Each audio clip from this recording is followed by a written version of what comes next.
Alors, si on parle à présent de cette dégradation de route, le professeur, cher président, est en train de nous dire qu'il y a parfois des trous au point où tu peux te cacher à l'intérieur et puis les voitures roulent sur ta tête. Hein. Là, c'est des vallées, ça. C'est plus des trous sur la route. Lui faisait allusion tout à l'heure à l'axe Douala-Yaoundé. Je dois reconnaître que c'est une route que je pratique beaucoup. Franchement, ça devient de plus en plus compliqué au point où j'y vais de moins en moins parce que la trajectoire, c'est comme un parcours de combattant. Quand tu arrives, tu as l'impression qu'on t'a fouetté pendant tout le trajet. Tu peux dormir toute une journée et c'est compliqué quand on part dans une capitale économique. C'est la route la plus circulée du pays. C'est pour des activités, c'est pour régler 2 ou 3 problèmes rapidement. On ne va pas tous aller prendre... Bon, j'ai failli dire l'avion avant de rappeler que même Cameco, c'est pas facile d'aller. Même le train même. Alors du coup, le train même, c'est aussi une autre... Le souci même avec le train, c'est qu'il ne fait pas facilement l'aller-retour. Donc, pour les gens qui aiment se mouvoir assez rapidement comme nous, c'est assez compliqué. Du coup, on est obligé de gérer ces routes-là. Et c'est compliqué, ça rend malade. Ça nous concasse, je préfère utiliser cette expression pour être mieux comprise des Camerounais. Ça nous abîme la santé. Et à un moment donné, on se demande à qui la faute. Pourquoi on a de telles routes au Cameroun, président? Pourquoi on a de telles routes au Cameroun? Nous souffrons avec ces routes. Moi, la première, dont je ne peux pas le dire sans moi-même me compter parmi les Camerounais. Moi, j'ai du mal à me rendre sur Douala maintenant. Parce que quand tu voyages, tu as l'impression que le bus est passé sur toi. Même le VIP ne nous sauve plus. Parce que même à l'intérieur du VIP, on ressent les mêmes secousses. C'est difficile. Vous allez déceler. Oui, le président. plus grand bien qu'un gouvernement au pouvoir peut donner à son peuple, c'est la route. C'est la route. Aujourd'hui, quand je fais Yaoundé, Bafoussam, Bouddha, Babadjou, je suis tout aise. Je peux te faire un aller-retour Babadjou, Yaoundé, étant relax, parce que la route est bonne. Vous n'avez pas de trou de Yaoundé à Babadjou. Vous quittez Yaoundé et Bolova. Vous n'avez pas de trou de Yaoundé à Ebolova. La route est bonne, même si elle est exiguë, même si elle est étroite. La route est quand même bonne. C'est-à-dire que même sans lumière, vous êtes au moins certain que je ne ferai pas un carambolage parce que quelque part, il y a un creux qui m'a surpris. Et puis, ma chère Rosalie, quand on construit une route, je parle de construction, c'est un ingénieur qui a fait l'étude, n'est-ce pas, de tous les impacts. Et vous dit au terme de la construction, le temps que va mettre cette route-là. La route que je construis là, le matériau qui a été utilisé pour la construire est pour 10 ans. Passé 10 ans, il faut entretenir cette route. Parce que la route commence, n'est-ce pas, à avoir, n'est-ce pas, des crevasses. Et ces crevasses-là commencent petitement. Et c'est le moment maintenant, quand ça commence petitement, d'aller, n'est-ce pas, à entretenir cette route-là, c'est-à-dire la refaire. Et maintenant, la chance c'est que ces crevasses-là n'apparaissent pas au même moment. Voyez-vous, c'est-à-dire que ça vous donne le temps de commencer l'entretien petit à petit en rapport avec vos moyens. Mais qu'est-ce qui se passe avec nous, c'est que quand la route commence, n'est-ce pas, à se crevasser, quand la route commence pas à avoir, n'est-ce pas, des nids de poules, on ne commence pas, ça continue, ainsi de suite, et on peut te faire pratiquement Yaoundé, Douala, en termes de nids de poules. Comment est-ce qu'on a pu laisser que la route en soit ainsi, pour venir maintenant, non plus pour entretenir, mais maintenant pour construire, pour reconstruire. Parce que quand c'est le nid de poule maintenant, de Yaoundé à Douala, ce n'est plus l'entretien, ce n'est plus l'aménagement. Il faut maintenant reconstruire, il faut maintenant tout racler. Vous comprenez? Et quand il faut maintenant tout racler, ça demande beaucoup d'argent. Vous comprenez? Et c'est là pratiquement tout le problème. Donc en fait, c'est que nous ne respectons pas le temps que doit mettre la route. Et on agit au fur et à mesure que la route se dégrade pour être en capacité financière de le faire, mais on laisse que ça ne devienne pas ni de poule ni d'éléphant. Et il semble, parce que à la fin je me suis dit, Rosalie, parce que quand on voit ce phénomène de dégradation de nos routes, on se demande, mais attends, comment est-ce qu'un gouvernement peut admettre qu'une route en soit ainsi, si quelque part ce gouvernement n'a pas du plaisir à voir ses citoyens, n'est-ce pas, souffrir. Donc vous les soupçonnez. C'est l'impression que j'ai. Il semble qu'il y a une manière de gérer. Il y a une manière de gérer les nègres. Hein. les Noirs, j'ai l'impression. C'est-à-dire que si une route commence, n'est-ce pas, à se fissurer, et qu'on vient tout de suite entretenir, il semble que vous n'allez pas ressentir la main de l'État. Comme il semble, c'est l'impression que si on commence, n'est-ce pas, à venir esquiver le si le lac se crée, si ça crée, et vous venez chaque jour esquiver, de manière que même quand même on a fermé les trous, il vous faut encore un mois pour vous rendre compte que les trous là ont vraiment été, parce que il y a parfois on ferme les trous, mais vous avez encore le réflexe d'esquiver. Il vous faut encore peut-être un mois pour vous rendre compte que le trou a été fermé. Donc, et c'est à ce moment-là que vous savez que donc l'État a existé. C'est l'impression que j'ai. Au Cameroun, par exemple, qui est un pays littoral, Rosalie, je me suis toujours, on me dit que pour desservir les pays de l'Interland, il y a des conventions qui font que les pays comme le Tchad, le Centrafrique, le Soudan peuvent utiliser nos routes pour desservir leur pays. D'accord. Mais attendez, nous ne pouvons pas être quand même le pays littoral. Et la BAD, l'Union européenne, des structures quand même de qualité, viennent nous construire cette ruelle qui part de Douala à N'Djamena, qui part de Douala à Bangui. Est-ce que lorsqu'on mature ce projet-là, la BAD vient financer un tel projet? Il n'y a pas de corridor sans périphérique, ma chère Rosalie. Comment est-ce qu'on a fait Douala, N'Djamena sans périphérique à Yaoundé? Parce qu'en fait, Yaoundé est la capitale du Cameroun. Pour empêcher que les camions ne passent par le centre urbain, on devait créer un périphérique. Et un périphérique, ça veut dire quoi? Vous partez par exemple de Mankomo, vous sortez en Kouaba sans entrer le centre urbain. Et c'est un périphérique, et c'est bien vaste. Malheureusement, allez voir les camions qui vont du côté du nord ou du côté de Biteng-Daba. Allez voir. Mais c'est de la sorcellerie. Vous vous demandez, est-ce que vraiment, au moment où on construit ces routes-là, c'est l'être humain qui était assis pour penser un tel projet? Ça fait que, à la fin, vous vous demandez, attendez, qu'est-ce qui se passe?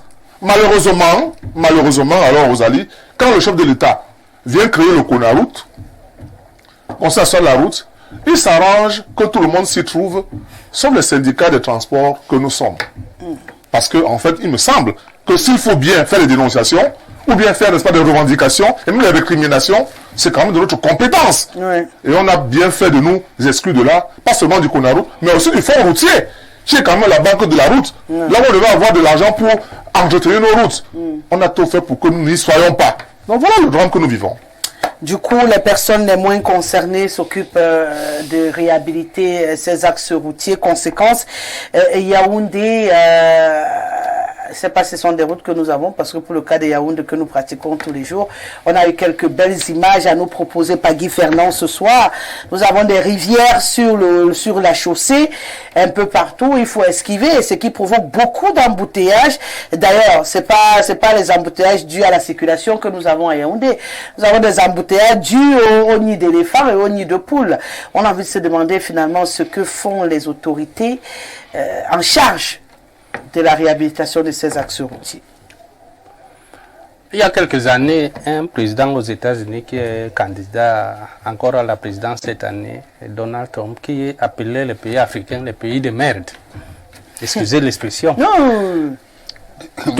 Parce que il se demandait pourquoi on vous excuse une expression qui n'est pas la vôtre et que vous êtes en train juste elle est violente. C'est Donald Trump qui devrait s'en excuser. Voilà.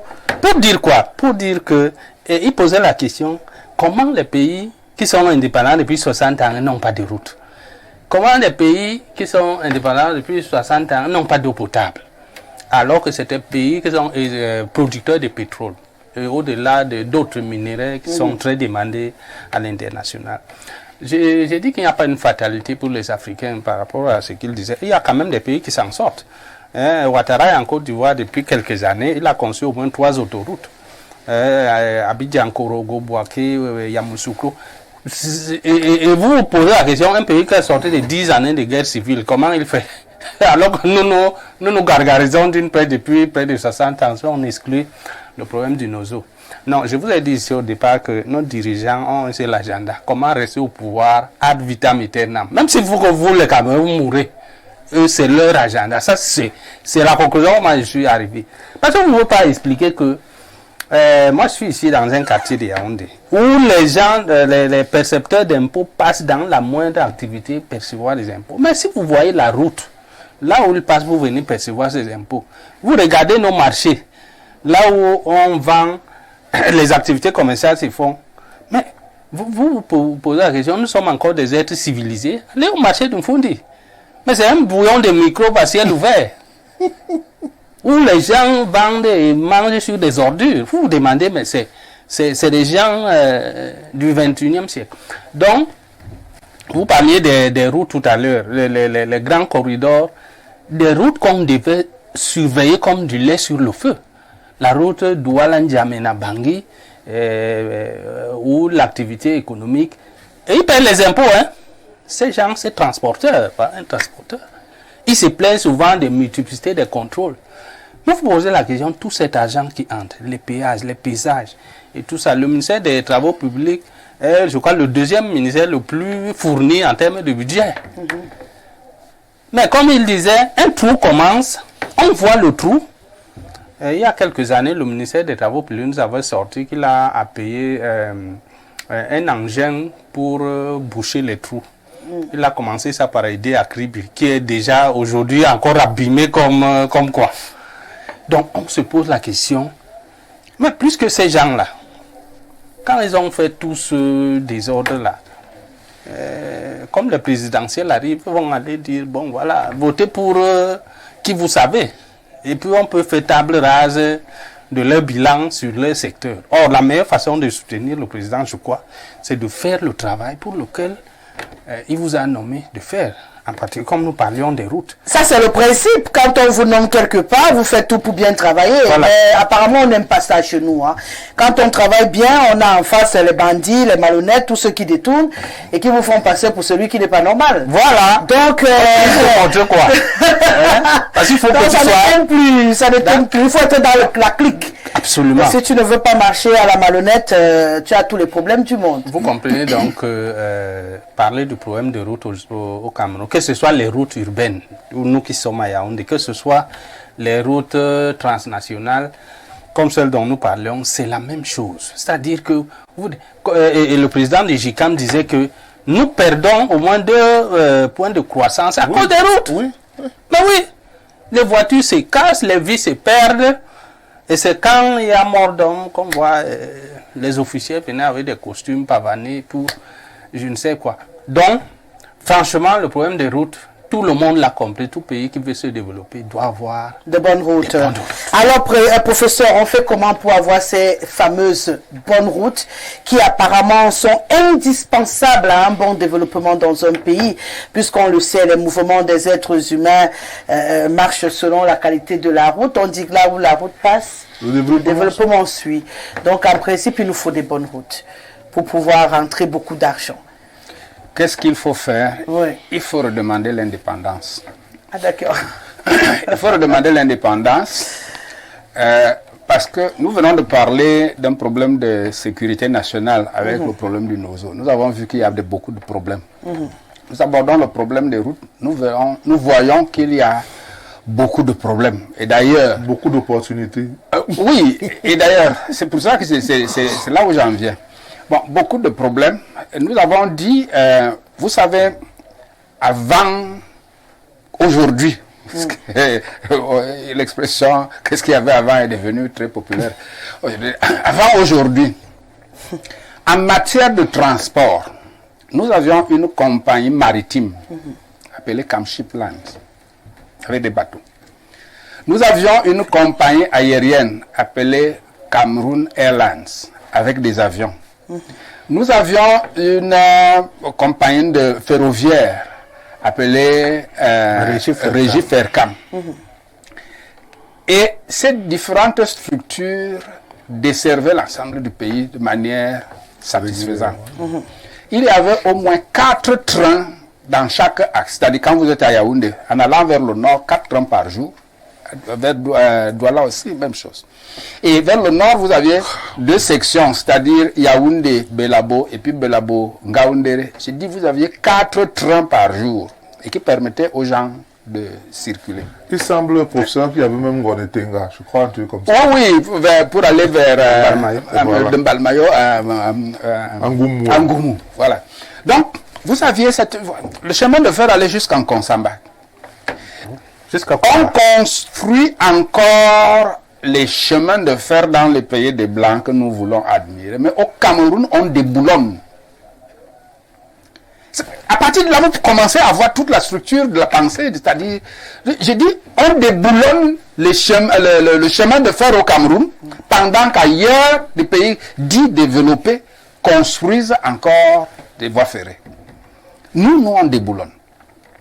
Alors, lorsque vous voyez donc cela, on a détruit Kamchip, on a détruit Camré, et jusqu'aujourd'hui, Camer, bon, il vaut mieux ne pas en parler. Nos rails construits avec nos impôts ne servent qu'à transporter le bois. Les humains, non. Alors, qu'est-ce qui peut donc expliquer qu'on ait un tel fonctionnement axé sur tout sauf sur les citoyens? Ça veut dire que c'est un régime qui n'est pas nationaliste. Je dirais on ne pas indépendant. On n'est pas indépendant. Et ceci nous ramène donc à revenir sur la question même de l'indépendance. Comment avons-nous été indépendants? Lorsqu'on va questionner les acteurs intérieurs, on va dire on a mal signé le contrat entre X et Y. Mais le premier mauvais contrat que nous avons signé en 1960, le 1er janvier, on a signé un mauvais contrat. Tout le monde sait que le problème qui se posait, il y a quelqu'un qui m'a répondu de l'Afrique de l'Ouest là pour dire que non, c'est qu'il ne voit pas le lien qu'il y a entre tout ce dont nous parlons. Le mouvement nationaliste qui revendiquait l'indépendance de ce pays qui s'appelle l'UPC demandait la réunification avant l'indépendance. Parce que le mandat qui avait été donné à la France et à la Grande-Bretagne était de conduire ce que l'Allemagne avait laissé à l'indépendance. Nulle part on ne leur avait demandé de se partager ce patrimoine. Nous avons eu des complices qui ont accepté ce partage pour avoir le pouvoir et ils ont décidé, ils ont accepté de rester dans une petite partie, comme ça, je dis, c'était près d'1 million de kilomètres carrés que nous avions. Et ils ont accepté ça contre quoi? Contre le pouvoir. Mais le pouvoir pour faire quoi? Pour prolonger l'action coloniale. Et c'est pour ça qu'on parle de néocolonialisme. Vous remettez en question la souveraineté du Cameroun? Les faits, c'est pas moi, les faits sont clairs. Têtus. Les faits sont têtus. La condition dans laquelle le Cameroun est allé à l'indépendance, tout le monde la connaît. On a combattu tout ce qui demandait l'indépendance. On les a tués, on les a massacrés de diverses manières. Et on a donné l'indépendance à ceux qui n'avaient jamais et jamais au grand jamais demandé l'indépendance. À partir de là, vous comprenez, c'est clair. Et si des gens qui n'avaient pas demandé l'indépendance accèdent à l'indépendance, c'est pour faire quoi? On a vu qu'il y a eu une sorte de raté même avec André-Marie Mbida. C'est-à-dire qu'on prenait dans cette même classe-là, mais une fois qu'il est arrivé, avant d'avoir eu tous les pleins pouvoirs, il s'est montré à leurs yeux pire que l'UPC qu'il combattait. Et tout de suite, on l'a débarqué avant la proclamation de l'indépendance du Cameroun. Donc, quand on accède à l'indépendance dans ces conditions, il faut comprendre qu'on n'a pas accédé à l'indépendance pour le développement. Et à ce moment, vous comprenez la fonction de la pauvreté, c'est-à-dire l'appauvrissement des nations a une fonction politique très importante. Vous savez que quand les gens sont pauvres, ils sont dépendants de ceux qui les nourrissent. Ouais. Donc, à partir de ce moment, on n'y réfléchit plus. Vous êtes dans un pays où on vous dit, je veux voir grandir mes enfants. Vous êtes dans un pays où on va dire, on va faire comment? Dans un pays, ce qui se dit ici se dit à gauche, à droite et un peu partout. C'est la même chose. C'est-à-dire, la pauvreté est structurée. Elle est structurée pour garder la population sous dépendance. Et c'est pour cela que quoi qu'on fasse, on n'aura pas de route. On n'aura pas de route. Parce que la route, c'est le développement. Et je crois que c'est le voisin en face qui a rappelé ça. On dit quand la route passe, le développement suit. Mais quand la route casse, le développement s'arrête. Mais le développement casse nous aussi. Donc, c'est structurellement qu'on veut qu'il n'y ait pas de développement. Non, moi, j'ai la soixantaine aujourd'hui. Et avant, quand j'étais au lycée, il y avait deux cars qui allaient dans mon village, qui faisaient de mon village à Yaoundé. Mais aujourd'hui, non. Ça veut dire que nous, on s'est sous-développé. On s'est appauvri. Et je dis souvent aux gens, on va dire, ben, c'est pas l'État même qui mettait ces cars. Non. C'est que le niveau d'enrichissement de la population était tel qu'un citoyen pouvait s'acheter 2 cars et les mettre sur une route. Mais s'il n'y en a plus, ça veut dire que c'est l'expression de l'appauvrissement de la population qui est telle que plus personne ne peut s'acheter même un vieux taco. On a quand même plus de milliardaires aujourd'hui. Mais qui sont les milliardaires? Plus que dans les années 60. Exact, mais qui sont les milliardaires justement?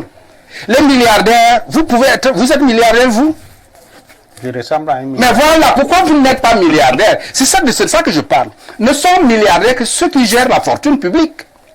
Et c'est eux qui sont milliardaires. Et pourquoi ils sont milliardaires? C'est parce qu'ils ont compris que en confisquant ainsi la fortune publique, la nation va être pauvre et elle va être dépendante comme ça. Quand les élections, même surtout ceux qui chantent beaucoup 2025, il dit, vous avez beau discuter avec les gens entre 2 élections.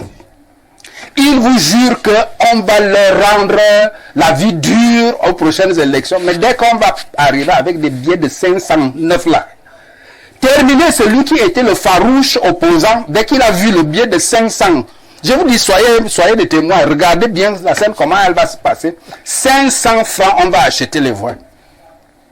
Et parce qu'on a rendu les gens vulnérables, dépendants, pour qu'ils soient gouvernés de cette manière. Donc c'est structuré pour qu'il n'y ait pas de développement. À partir de ce moment, vous comprenez le lien qu'il y a, oui, bien entendu, le concitoyen qui m'a interpellé, qu'il comprenne, je le dis comme ça là, pour qu'il comprenne que ce n'est pas, c'est pas une déconnexion, ce que j'ai évoqué, par rapport à ce que nous vivons aujourd'hui. Ouais. Donc pour vous, tant qu'on est dans ce que vous appelez l'absence d'indépendance, donc on est encore... Le néocolonialisme n'a qu'une seule fonction, c'est l'exploitation des colonies. On va rester dans cette situation-là encore longtemps et à partir de là, il n'y a aucune chance qu'on ait des routes de qualité, donc il faut s'habituer à sauter. Il faut avoir des sursauts. On a vu Thomas Sankara au Burkina Faso. Oui, c'est un militaire. Les gens peuvent se lever. Thomas Sankara n'a pas été élu. Assez, c'est assez. Thomas Sankara n'a pas été élu. Thomas Sankara, c'est un militaire. Il faut bien voir. Et Rosalie. Je n'ai pas envie de vous dire comme pour dire.